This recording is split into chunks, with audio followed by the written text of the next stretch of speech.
एनडिएफबिनि सोमावसारनायखौबो सोर फोजोबदों ना आरो एबसुनि सोमावसारनायखौ सोर फोजोबदों बड'फानि आइडिअलजिजों सोमावसारनाय आलादा रायजोनि सिमांखौ सोर फोजोबदों जोबोद साननो गोनां जानानै फैबाय जाय हाखौ लानानै बड'फा उपेन्द्रनाथ ब्रह्मआ आलादा न'खर दानायनि सिमां सुजुनानै आन्दलन खालामदोंमोन आरो बे आन्दलनावहाय बर'निफ्राय खमैबो 5000 जोंनि जोहोलाव जोहोलावजोफ्रा मुंख्लं जानानै जे बड'लेण्ड दाफुंनांगौ होननानै सिमां नुहरदोंमोन। बड'लेण्डआ बांलादेश जानो थांगासिनो दङ बे बाथ्राखौ बुंदों सोरबा सासे मा होनो पलिटिक्सनि लुबैसोला मानसिया दि बड'लेण्डआ बांलादेश जानो थांगासिनो दङ बे बाथ्राखौ सोरबा हारिनि सासे गोख्रों लिडारा दैदेनगिरिया बुङाखै बिखौ सासे पलिटिक्सनि जायानोखि पावार लुगैसुला बा माखासे धोन दौलत लुगैसुला बिसोरबायदि मानसिया बुंगासिनो दङ हारिखौ लानानै गोबां पलिटिक्स खालामगासिनो दङ जातिखौ हारिखौ अलखदाव दं बा खैफोदाव दं बेफोरबायदि माखासे बाथ्राखौ लानानै राजखान्थि हान्जा दैदेनगिरिफ्रा राजखान्थि खालामबोगासिनो दङ रायजो राजाफोरखौ थगायनानै माबोरैहाय थगायदों रायजोफोर नोंथांमोना गोबाङानो हमनो हादों आरो बेखायनो बे बाराव इलेक्सनावबो थगायसुलाफोरा बांसिन जेननायखौ जों नुनो मोन्दों आरोना हारिखौ अलखदाव दङ हारिया होननानै गोबां बाथ्रा बुंबोबाय थादों दिनै बे सासे सुबुङा सिनायखायोदां नोंथांमोना गोबाङानो इउपिपिएलनि सासे ससियेल मिडियायाव एक्टिभ मानसि आरोना गबिन बर' ना मा होनो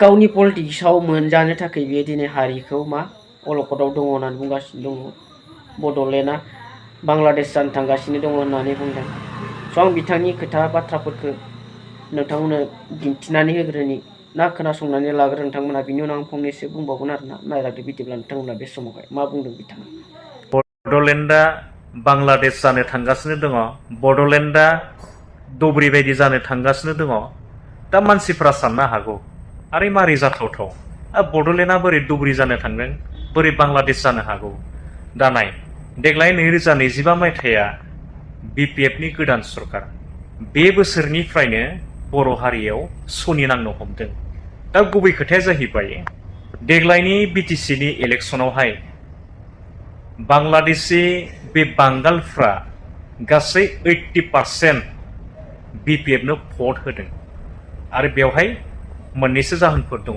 आं खोन्थानि हाग्रामा महिलारि बिथाङा बिटिसिनि टाइसन हुसेननि दैदेननाय एबिएमसु आरो मोनसेया जाहैबाय उलमा काउन्सिलनि दैदेनगिरिफोरखौ लोगो हमनानै मिटिं खालामनानै डाइरेक्ट बुंखादों देग्लाय नोंथांमोना बिपिएफनो भट होनांगौ देरहासार खालामनांगौ ओमफ्राय बे ट्राइबेल बेल्ट एन्ड ब्लकआव गासै 1,15,000 बिघा बै ट्राइबेल बेल्ट एन्ड ब्लकनि खासलेण्ड ग्रेजिंलेण्ड बैफोर हायावहाय बांगालफोरनो न' लुनानै होगोन आरो रावबो बे बांगालफोरखौ इभेक्सन खालामा माने होखारनाय जानाय नङा माने उच्छेद खालामनाय नङा होननानै हाग्रामाया प्रतिश्रुति होदों आरो लोगोसे बै बांगालफोरनिफ्राय बिटिसिआव प्रथम गिबि खेबनि थाखाय 7 बिजाथि थिखोदोंमोन बेनि गेजेरावहाय 4 देरहानानै फैदों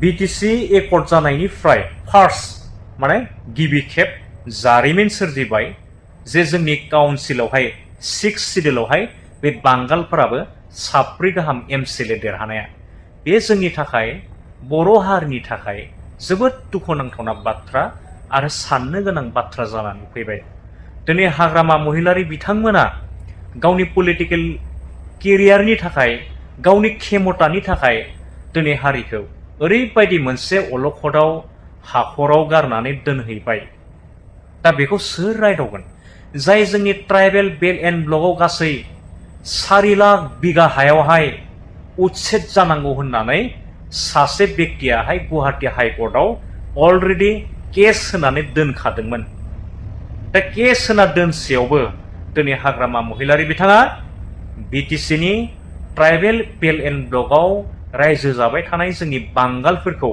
बांलादेशी बांगालफोरखौ उच्छेद खालामनाय जानाय नङा होननानै दुब होनानै दोनदों। बे जोंनि हारिनि थाखाय सहायथाव नङा। दिनै बांगालफ्रा जोंनि ट्राइबेल बेल्ट एन्ड ब्लकआव जुदि 1,15,000 बिगा हायावहाय जुदि बिथांमोना संसार जाफैयोबा, रायजो जाफैयोबा, जोंनि बर' हारिनि इयुननि फिउचाराव अबेयाव? जोबोद साननो गोनां जानानै फैबाय। जाय नोंथांमोना खोनाखादों जानो हागौ आरोना माबादि बाथ्रा बुंदों बिथाङा दिनै। बर'खौ अलखदाव खोलैनाया 1 नम्बराव प्रमद बर' दै। प्रमद बर' 2 नम्बराव आं डाइरेक्ट सिदा सिदि खोथा बुङो, बड'लेण्ड सोमावसारनानै बेखौ नागारनानै जेबो गोहो बोलो गैयै बिटिआरखौ लाबोनाया प्रमद बर' आरो बड'फानि सिमांखौ सेफायनाया प्रमद बर'। नंगौना नङा रायजोफोरा? आं बुंबावगोन बाथ्राखौ। एनडिएफबिनि सोमावसारनायखौबो सोर फोजोबदों? आरो एबसुनि सोमावसारनायखौ सोर फोजोबदों? बड'फानि आइडिअलजिजों सोमावसारनाय आलादा रायजोनि सिमांखौ सोर फोजोबदों? प्रमद बर' नंगौना नङा रायजो राजा नोंथांमोन?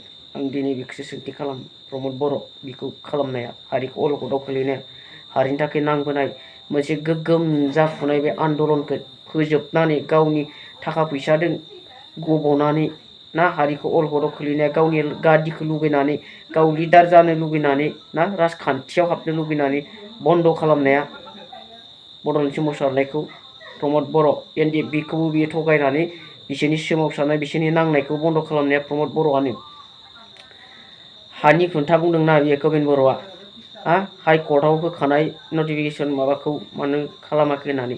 नोंसोर 5 बोसोराव बे खामानिखौ मावनो हायोमोन जुदि नोंसोर हारिनि थाखाय खामानि मावग्रामोनबा।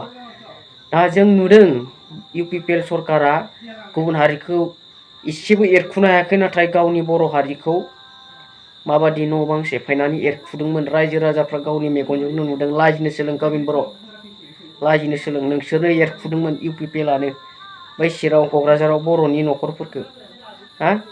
नोंसोर गुबुन हारिखौसो बुंबावदों आरो दायो हा होदों होननानै बिपिएफखौ आरोना, नाथाय नोंसोरो गावनि हारिनिखौसो होखारदोंमोन बै समाव, गुबुन हारिखौ होखारनो हायाखैमोन। नंगौना नङा रायजोफोर? आं गोलाव खालामनो सानाखै दे भिडिअखौ रायजोफोर। हारिखौ अलखदाव सोर खोलैदों होनबा इउपिपिएलनि दैदेनगिरि बर'नि थगायसुला लिडारफ्रा दि बै एमपि इलेक्सनाव मा होनानै भट बियामोन बिसोरो? बिटिआर रेकर्डखौ जाफुंहोनो थाखाय जोङो मा खालामनांगोन? बिजेपिनो भट होनांगोन, इउपिपिएलनो भट होनांगोन। दायो मा जाखो? बिजेपिया बुंबाय थोंजोंनो बड'लेण्डआव जोङो बिटिसिआव ट्राइबेल बेल्ट एन्ड ब्लक नङाबा 6 सिडुल बे मोननैनि गेजेराव मोनसेखौ बोखारनांगोन। अब्लासो खिबाव हरनांदों नोंसोरो। बै समावथ' जेबो गैया। बिजेपिखौ बिटिसिआव सोजेननायाबो इउपिपिएलआनो। आरो जि नोंथाङा बे बाथ्राफोरखौ बुंबायना होखारनाय होखारैनि, नोंसोरो 5 बोसोराव बेफोरखौ जेबो खिलामा होआखै। रनजित बसुमतारी फेरेंगाया मा बुंदोंमोन? प्रमद बर' सरकार थासान्दियाव रावबो सासेबो इलेक्सन जाया, गुबुन हारि मुसलमानफोराबो होननानै। नाथाय बर'फोरखौ खालामदोंमोन इलेक्सन। रायजोफोर गोसोआव दङ ना? आं भिडिअखौ बारा गोलाव खालामला, बुंबाय थाला। आंनि एसेयावनो फोजोबनोसै। लोगोफोर नोंथांमोना डिसिसन लादो। बे गबिन बर' ना मा होनो पलिटिक्सनि लाबा लाबनि थाखाय हारिखौ अलखदाव खोलैदों। जेरै बिजेपिया सेन्ट्रेल सरकाराव हिन्दु खात्रे मेहे होननानै पलिटिक्स खालामनानै मा खालामदोंमोन? देरहानो नागिरदोंमोन। उल्लु खालामदों मानसिफोरखौ। दिनै बर'आ खैफोदाव खैफोदखौ इउपिपिएलनि लिडारफ्रा लाबोदों आरो दिनै बर'आ खैफोदाव होननानै गावसोरनो बुंनानै भट बिदों। पलिटिक्सजोंनो जानो नागिरदों आरो हारिखौ अलखदाव खोलैदों इउपिपिएलनि लिडारफ्रा। बे सियर खोथा। आंनि मोनदांनाय साननायखौ आं नोंथांमोननि गेजेराव फोरमायबाय रायजोफोर। सोरबाफोर चेनेलखौ मोजां मोनदोंब्ला लाइक, कमेन्ट, शेयार खालामनो हागोन।